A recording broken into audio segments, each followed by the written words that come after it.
All right, let's dive right into this explainer. Today, we're going on a bit of a trip. We're going to start with the big picture of how we interact with machines every single day, and then we're going to zoom all the way down to the micro level to see how artificial intelligence actually learns to tell a nut from a bolt. Here's our roadmap for today. We'll hit human-machine interaction, the evolution of maintenance, AI vision, nuts and bolts, training the machine, and finally, future opportunities and risks. Let's get to it. Starting things off with part one, human and machine interaction. So what actually is human-machine interaction, or HMI, these days? You know, it used to literally just mean a factory worker pulling a heavy lever. But wow, has that changed. Today, HMI is huge. It's our laptops, our phones, massive digital systems, the whole Internet of Things. We literally have millions of connected devices quietly doing their own thing in our homes and offices. Making sure we can seamlessly interact with all of this? Yeah, it's no longer just a nice to have. It's absolutely critical for how the modern world runs. When you really think about the evolution of how we talk to machines, it's pretty staggering. I mean, we started with basic physical stuff, flicking a light switch, turning a steering wheel, then, boom, touchscreens everywhere.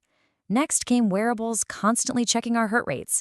And now, we're just talking out loud to devices like Alexa. We're even using gesture control, like Google's Soli Radar, to operate things purely through thin air, like magic. And the ultimate frontier right now is VR and mixed reality, where the interface actually pulls us right inside the digital environment itself. Pretty wild, right? Moving on to section 2, the evolution of maintenance. Okay, so as these systems get more complex, keeping them running has to evolve too. Look at how maintenance strategies have shifted over the years. We used to rely heavily on descriptive maintenance, basically just looking at old data to describe a problem after it already happened, or diagnostic maintenance, which is playing detective to figure out why it broke.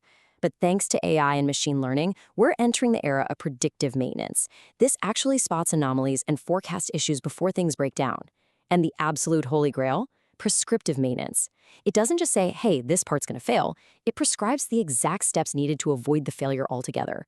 Imagine a factory that literally orders its own replacement parts and schedules a coffee break for itself before a single gear jams. That's what we're aiming for here.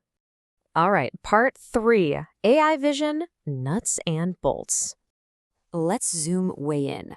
Think about everyday objects. A bolt, a nut, a locating pin, a washer. The million-dollar question for automated manufacturing is this: can an algorithm actually look at these parts and sort them out accurately? Can an AI learn to tell the difference just as easily as, say, a toddler learns to tell a cat from a dog? Well, the secret to giving machines eyes comes down to something called convolutional neural networks, or CNNs for short. You can kind of think of a regular neural network as a digital echo of the human brain, but a CNN, that is a super specialized, deep learning tool built specifically to conquer image data. It acts like a digital visual cortex, learning to spot complex geometric shapes by relentlessly studying thousands of digital flashcards.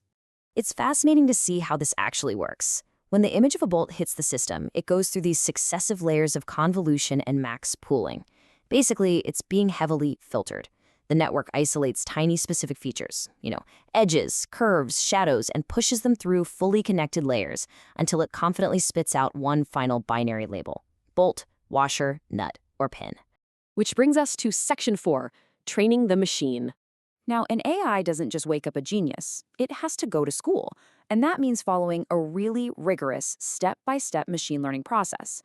It kicks off with massive data collection from part libraries, then some seriously painstaking data preparation. Once that's locked in, the engineers pick the right model, like our CNN. Then the real heavy lifting begins, training the model, ruthlessly evaluating its accuracy, and finally letting it loose on the factory floor to make real-world predictions. And the lifeblood of this whole operation? Data. Tons of it. To train this specific model, engineers started by downloading 952 unique 3D parts. But if you want a truly smart AI, it needs to see things from every angle. So they artificially bunked up the data, extracting 8 different isometric views for every single part. Suddenly, those 952 parts exploded into a massive training dataset of 7,616 unique images. So this is the raw material, literally row after row of bolts, locating pins, nuts, and washers, seen from every conceivable angle. This massive grid of visual data, that's the textbook the algorithm is going to obsess over. It studies all those tiny, subtle geometric differences so it never accidentally mistakes a threaded bolt for a smooth pin. But here's a quick reality check, and I love this part. The computer doesn't actually see a solid metal pin the way you or I do. Actually, it translates that picture into a super rigid 224 by 224 grid of pixels, and every single pixel gets a number from 0, which is pure black, all the way up to 255 for pure white. So that giant library of 7,616 images, it's really just converted into this mind-boggling 3D array of numbers. The machine isn't looking at pictures, it's crunching pure math. And crunching that math in a feedback loop is where the actual learning happens. The model looks at the data, makes a guess, and then checks its answer against the correct one. If it guesses wrong, it gets hit with a mathematical penalty, which is called a cost or a loss. Just like a student figuring out what they got wrong on a math test, the algorithm constantly tweaks its own internal weights to minimize that error. With every single pass, it inches closer and closer to perfection. Let's strip away the jargon for a second. An epoch is just one full trip through the entire training data set, and batch size is simply how many samples it processes at one time. So for this model, the AI reviewed its giant deck of 7,616 flashcards a total of 15 times, so 15 epochs, and it looked at 64 cards at a time. Every single epoch, the mathematical loss dropped and the machine got noticeably smarter. Finally, Section 5, Future Opportunities and Risks. Now, as undeniably cool as this tech is, handing over the keys to complex systems like this opens up some pretty serious vulnerabilities. Machines need absolutely flawless signal interpretation. Think about a fully autonomous car, right? It can't just see the road. It has to perfectly interpret a subtle hand wave from a police officer directing traffic at a busy intersection. Then there are the security risks. If hackers get into these massive sensor networks, they can easily weaponize user data. And maybe the most unsettling part, what actually happens when self-learning machines start taking autonomous actions totally on their own without any human oversight?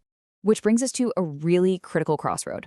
As machines get smarter at learning, interpreting our chaotic world into neat grids of numbers and prescribing their own automated solutions, the lines of accountability get incredibly blurry.